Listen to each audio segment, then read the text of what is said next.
पंजाबी रंग तो हाज़र है पंजाबी कहानी दुध मुंगली। इस कहानी दे लिखण वाले ने सईद भुट्टा ते आवाज़ है अजमल सिकंदरी दी। कत्ते याद पड़ा दियो सी कि सावे दे जुस्से जलूल होवन लग पई। ओ छुट्टी एले सारे संगियां दे कन्नी लगा। यार दुध मुंगली खेड़ियां मुद्दां बीत गईयां। हिको जेडे आखण सावी बरसण वेख के वसों बाहर होई वधी है। उस दो चार सियाणियां नाल भी सीटी रलाई। उन्हां भी समझाया मगर आद पड़ाद होवे तो दुध मुंगली खिड़ींदी है। इतरोके कत्ते सही ओनू नंगे नेतरे दुध मुंगली दा भेद कौन समझावे। सावा हर वेले इन्हां वहणां विच वांदा रहिंदा। जुस्से ते मालिश करे, लुक छुप के बैठकां कड्डे, राह विच आमदा आमदा गुत्ती मारन दी प्रैक्टिस। यार बेली झोबां लाउंदे साविया ये झट दियां खेडां आउंदियां क्यों कमला हो गया है। बस मैं दुध नहीं चुंगना, घोड़ी नहीं बनना। ओ थें चो निकल के खूहां आलियां अल जावन लग पिया। सारी दिहाड़ गोंगलू तच्छे उखराणियां विच ढोरां देयां वधियां पट्ठियां चों गंडेरियां चूपे। खूहां ढारियां आलियां जिन्ना ये खेड खेडी हुंदी ओ हस छड्डदे। सावे दे हाणी छेड़ू ਜਿਹੜੇ ਕਦੇ ਕੰਮ ਨਾਲ ਥੇ ਨੂੰ ਜਾਂਦੇ ਉਹਦੀਆਂ ਗੱਲਾਂ ਦਾ ਸਵਾਦ ਲੈਂਦੇ। ਉਹਦੇ ਘਰ ਤੇ ਸਕੂਲ ਵਿਚਕਾਰ ਲੁਹਾਰ ਦੀ ਦੁਕਾਨ ਆ, ਬਸ ਨਾਂ ਦੀ ਦੁਕਾਨ, ਹੋਰ ਉੱਥੇ ਦੁਕਾਨ ਵਾਲੀ ਗੱਲ ਕਾਈ ਨਾ। ਭੱਠੀ, ਆਰਨ, ਚਾਰ ਨਿੱਕੇ ਵੱਡੇ ਰੱਛ ਤੇ ਇੱਕ ਭੰਨੀ ਤਰੁੱਟੀ ਝਾਖੜੀ। ਛਪਰੀ ਦਿਆਂ ਥਮਿਆਂ ਤੇ ਲੜੇ ਤਾਂ ਪੂਰੇ ਆਨ, ਪਰ ਛਪਰੀ ਉਸ ਬਣਵਾਈ ਕਦੀ ਨਾ। ਕੱਦ ਵਾਲੇ ਲੜਿਆਂ ਉੱਤੇ ਥੱਬਾ ਪਰਾਲੀ ਦਾ ਜਿਹਦੀ ਛਾਂ ਝਾਖੜੀ ਉੱਤੇ ਰਹਿੰਦੀ। ਕੜਕਦੀ ਧੁੱਪ ਵਿੱਚ ਪਰਬ ਉੱਥੇ ਬਵਣ ਤੇ ਕਿਵੇਂ ਬਵਣ। ਹੁਕੜੀ ਦਾ ਵੀ ਕੋਈ ਅੰਜ ਸਾਲਮ ਨਾ। ਤਮਾਕੂ ਵੀ ਬਾਬੇ ਦੋ ਵਣਕੀ ਰੱਖਿਆ ਹੁੰਦਾ। ਚੰਗਾ ਤਮਾਕੂ ਡਾਬੇ 'ਚ ਤੇ ਭੈੜਾ ਭੱਠੀ ਦੇ ਲਾਗੇ। ਜੱਟ ਕੁੜ ਕੁੰਡਾਉਣ ਆਉਂਦੇ ਤਾਂ ਝੱਟ ਮਗਰੋਂ ਆਪੇ ਅੱਕ ਕੇ ਉੱਠੀ ਜਾਂਦੇ। ਜੇ ਕੋਈ ਜੱਟ ਆਧਾ ਬਾਬਾ ਕਮਿਆ ਪੱਠਾ ਪਰਤੀਏ ਚਾ, ਬਾਬਾ ਆਂਦਾ बछड़ा तमाकू कोई थोथों प्यारा है, ये भट्ठी कोल पिया है। पट्ठा परत्यां भी धूं दे नीले बदल बन वेंदे ते ओ खिंच के अपने राह पैंदा। सावे नू बाबे दियां गल्लां विच बड़े लोरे आउंदे।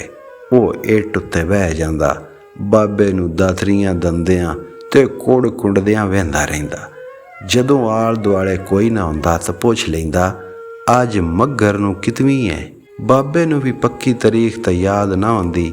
ਉਹ ਗਲੋਂ ਲਾਹਣ ਲਈ ਆਖ ਛੱਡਦਾ 15 ਮੱਘਰ ਨੂੰ ਕਣਕ ਦੀਆਂ ਗਾਡੀਆਂ ਮੁੱਕਦੀਆਂ ਐਨ, ਹੁਣ ਕਿਤਨੇ ਦਿਹਾੜੇ ਰਹਿ ਗਏ ਨੇ। ਜਦੋਂ ਵੇਖੇ ਨਾ ਇੱਥੇ ਕੁੜ ਕੋਈ ਨਹੀਂ ਪਿਆ, ਇੰਜੇ ਜਾਣੀ ਗਾਡੀਆਂ ਮੁੱਕ ਗਈਆਂ ਐਨ। ਬਾਬਾ ਕੰਮਾਂ ਸਕੂਲੀ ਛੋਰ ਤੋਂ ਆਪਣੀ ਕਾਂਡ ਨਾ ਲੱਗਣ ਦਿੰਦਾ। ਬਾਬਾ ਵਤ ਦੁੱਧ ਮੁੰਗਲੀ ਦੀ ਰਾਤ ਆ ਜਾਂਦੀ ਏ। ਬਾਬੇ ਕੰਮੇ ਸਾਵੇ ਦੇ ਮੂੰਹ ਵੱਲੋਂ ਪਕਾ ਕੇ ਵੇਖਿਆ ਤੇ ਵਤ ਮਜਲੀ ਦਾ ਲੜ ਕੁੰਝ ਕੇ ਆਖਣ ਲੱਗਾ ਦੁੱਧ ਮੁੰਗਲੀ ਦਾ ਸਵਾਦ ਤਾਂ ਪਾਲਿਆਂ ਵਿੱਚ ਆਉਂਦਾ ਹੈ। ਸਾਵੇ ਬਾਬੇ ਕੰਮੇ ਦੀਆਂ ਦੋਵੇਂ ਗੱਲਾਂ ਘੁੱਟ ਕੇ ਪੱਲੇ ਬੰਨ ਲਈਆਂ। ਦੂਏ ਦਿਹਾੜੇ ਉਸਤਾਦ ਹੋਰਾਂ ਹਿਸਾਬ ਦੇ ਸਵਾਲ ਲਿਖਵਾਏ ਤੇ ਧੰਮੀ ਨਾਲ ਹੀ ਮਨੀਟਰ ਨੂੰ ਸਮਝਾ ਛੱਡਿਆ ਕਿ ਭੈੜੀ ਵਾਲਿਆਂ ਨੂੰ ਸਬਕ ਦੇਵਣਾ ਹੈ, ਵੱਡੀ ਭੈੜੀ ਨੂੰ ਟੋਕਵੇਂ ਲਿਖਾਵਣੇ, ਦੂਈ ਤਰੇਈ ਨੂੰ ਇਮਲਾ। ਜਿਹੜਾ ਛੋਰ ਸ਼ਰਾਰਤਾਂ ਕਰੇ ਉਹਦਾ ਨਾਂ ਸਲੇਟ ਤੇ ਲਿਖ ਲੈਣਾ। ਮੈਂ ਵੀ ਦਿਗਰਤੀ ਘਾਟ ਉਸਾਂ। ਸਾਵੇ ਉਸਤਾਦ ਦੇ ਸਾਈਕਲ ਉੱਤੇ ਟਾਕੀ ਮਾਰ ਕੇ ਚਿਲਕਾ ਛੱਡਿਆ। ਉਹ ਕਲੋਕਾ ਪਾਟਣ ਨੂੰ ਪਿਆ ਆਮਦਾ ਤੇ ਰੱਬੋਂ ਸਬਬ ਬਣ ਗਿਆ ਉਸਤਾਦ ਦੀ ਛੁੱਟੀ ਦਾ ਵੀ।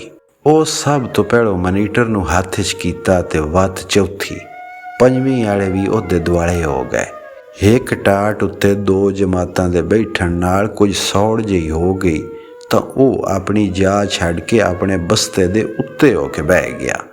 ਹੁਣ ਥੋੜ੍ਹਾ ਜਿਹਾ ਉੱਚਾ ਵੀ ਬੈਠਾ, ਨਾਲ ਦੇ ਜਮਾਤੀਆਂ ਨਾਲੋਂ ਉੱਚੇ ਬਾਣ ਦਾ ਨਸ਼ਾ ਤੇ ਦੂਆ ਉਹਦੇ ਆਖਣ ਤੇ ਦੋਵੇਂ ਜਮਾਤਾਂ ਹੀ ਤਾਂ ਇਕੱਠੀਆਂ ਹੋ ਗਈਆਂ। ਅੱਜ ਸਾਵੇ ਨੂੰ ਉਸਤਾਦ ਨਾਂ ਲੈ ਕੇ ਆਖਿਆ ਤੂੰ ਸਾਈਕਲ ਤੇ ਟਾਕੀ ਮਾਰ। ਕਿੰਨੀਆਂ ਖੁਸ਼ੀਆਂ ਦਾ ਹੜ ਆਇਆ ਹੋਇਆ। ਉਹ ਆਪਣੇ ਆਪ ਵਿੱਚ ਮਿਉਂਦਾ ਹੀ ਨਾ। ਇਸੇ ਖੁਸ਼ੀ 'ਚ ਹੀ ਬੀੜੇ ਆਪਣੀਆਂ ਥਾਵਾਂ ਛੱਡ ਕੇ ਦੂਜੇ ਕਾਜਾਂ ਵਿੱਚ ਜਾ ਵੜੇ ਹਨ। ਇੰਜ ਦੀਆਂ ਭੁੱਲਾਂ ਉਸ ਖੁਸ਼ੀ ਅੱਗੇ ਕੁਝ ਵੀ ਨਾ ਹਨ।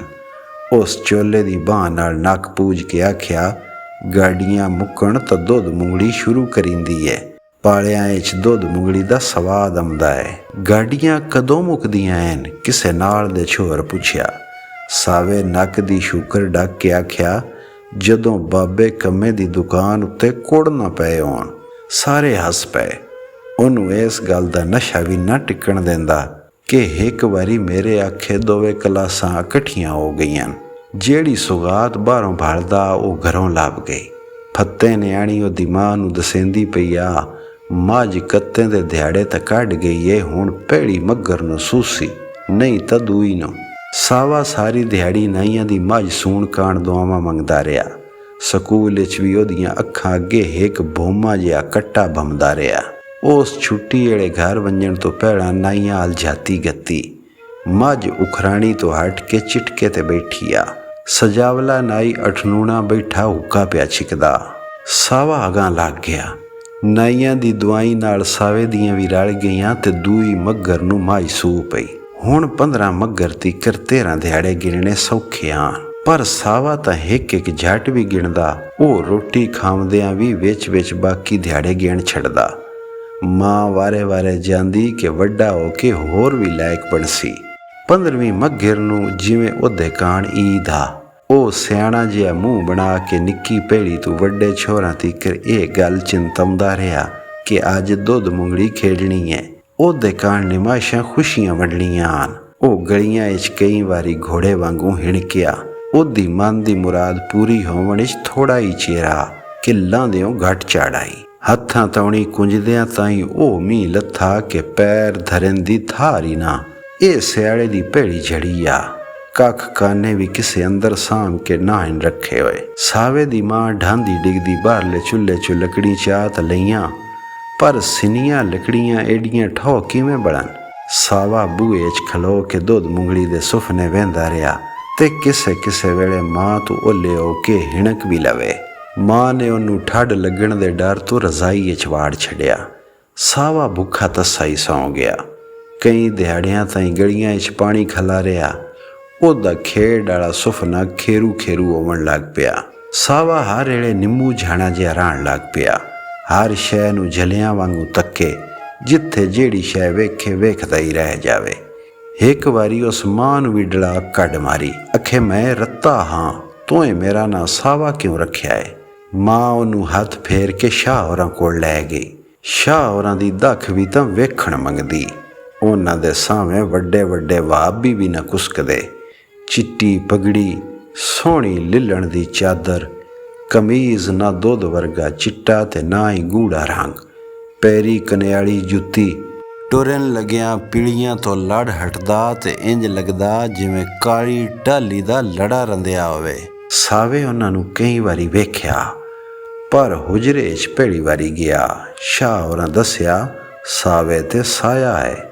ਜਦੋਂ ਉਹਨਾਂ ਸਾਵੇ ਦੀਆਂ ਠੱਡੀਆਂ ਠਾਰ ਗੱਲਾਂ ਉੱਤੇ ਹੱਥ ਫੇਰਿਆ ਤੇ ਸਾਵੇ ਨੂੰ ਜਾਪਿਆ ਜਿਵੇਂ ਸਾਰੇ ਰੋਗ ਹੀ ਮੁੱਕ ਗਏ ਹੋਣ। ਅਗਰਬੱਤੀਆਂ ਦੀ ਖੁਸ਼ਬੂ, ਮਿਠਾਈਆਂ ਦੇ ਡੱਬੇ ਤੇ ਡਿੱਬ ਦੀਆਂ ਸਫਾਂ ਉੱਤੇ ਵਿਛੀ ਕੂੜੀ ਧਰੀ ਉਹਨੂੰ ਹੋਰਨਾਂ ਜਹਾਨਾਂ ਦੀ ਸੈਰ ਕਰਾਉਣ ਲੱਗ ਪਈ। ਸ਼ਾਹ ਹੋਰਾਂ ਮਿਠਾਈ ਦਾ ਡੱਬਾ ਸਾਵੇ ਅੱਗੇ ਰੱਖ ਦਿੱਤਾ ਤੇ ਉਹਦੀ ਮਾਂ ਨੂੰ ਸਾਏ ਦੀਆਂ ਕਲਾਮਾਂ ਸਮਝਾਉਣ ਕਾਣ ਪਿਛਲੇ ਹੁਜਰੇ 'ਚ ਲੈ ਗਏ। ਸਾਵੇ ਵੇਲ ਤਾੜ ਕੇ ਠੋ ਬਰਫੀ, ਜਾਮਨ ਤੇ ਖੰਡ ਬਾਰੇ ਮੂੰਹ ਵਿੱਚ ਤੁੰਨੇ। ਝੱਟ ਮਗਰੋਂ ਉਹਦੇ ਕੰਨੀ ਆਵਾਜ਼ ਪੈਂਦੀ, ਜੀ ਹਾਂ। ਅੱਗੇ ਕਾਲੇ ਕਾਣ ਨਾਮ ਲੈ ਜਾਂਦੀ।